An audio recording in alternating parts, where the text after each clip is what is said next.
Good evening India, स्वागत है आपका लेट नाइट ट्रांसमिशन में। आज की लेट नाइट ट्रांसमिशन थोड़ी बेहूदी हो सकती है, लेकिन मैं पक्का दावा देता हूं कि आप आज नॉस्टैल्जिया फील करने वाले हो।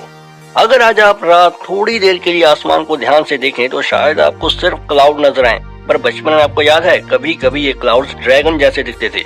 बड़े लोग हमेशा उस वक्त बोल देते थे कि वो सिर्फ बादल हैं, लेकिन पुरानी कहानियां कुछ और ही कहती हैं। दुनिया के कई देशों के लेजेंड्स में लिखा है कि बहुत पुराने समय में आसमान में रहने वाले ड्रैगन्स हुआ करते थे। चाइना की कहानियों में कहा जाता है बड़े बड़े ड्रैगन्स क्लाउड के अंदर रहते हैं और जब वो अपने पंख हिलाते हैं तो तेज हवाएं चलती हैं और आसमान में बिजली चमकती है। यूरोप की पुरानी कहानियों में नाइट्स को अक्सर ड्रैगन से लड़ते हुए दिखाया गया है, जो माउंटेन से ऊपर सीधा आसमान में उड़ जाते हैं। और इंडिया की कुछ कथाओं में दिव्य नाग और आकाश में घूमने वाले रहस्यमय प्राणियों का जिक्र मिलता है। हो सकता है ये सिर्फ कहानियां हों, लेकिन एक अजीब बात है, आज भी कभी कभी शाम के वक्त जब सूरज ढल रहा होता है तो क्लाउड ऐसे शेप्स बना लेते हैं जो बिल्कुल किसी जायंट ड्रैगन जैसी लगती हैं।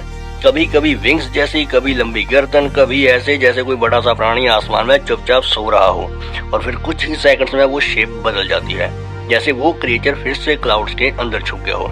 बच्चे जब आसमान देखते हैं तो उन्हें ड्रैगन इसलिए दिखते हैं क्योंकि उनकी इमेजिनेशन अभी जिंदा होती है।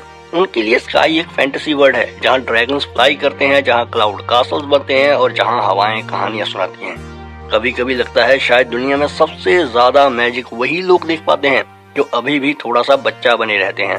तो अगली बार जब आप शाम के वक्त आसमान देखो और क्लाउड्स में कोई अजीब सी शेप दिखे तो तुरंत ये मत सोचना कि वो बस एक बादल है।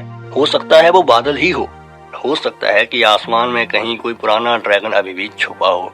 बस वो इतना दूर है कि हम सिर्फ उसकी परछाई क्लाउड्स के रूप में देख लेते हैं और जब हवा चलती है तो वो ड्रैगन फिर से आसमान के समंदर में गायब हो जाता है। ये थी आज की लेट नाइट ट्रांसमिशन। और हाँ, याद रखिए, कभी कभी इमेजिनेशन सिर्फ कहानी नहीं होती, कभी कभी वो बस दुनिया को देखने का एक और तरीका होता है।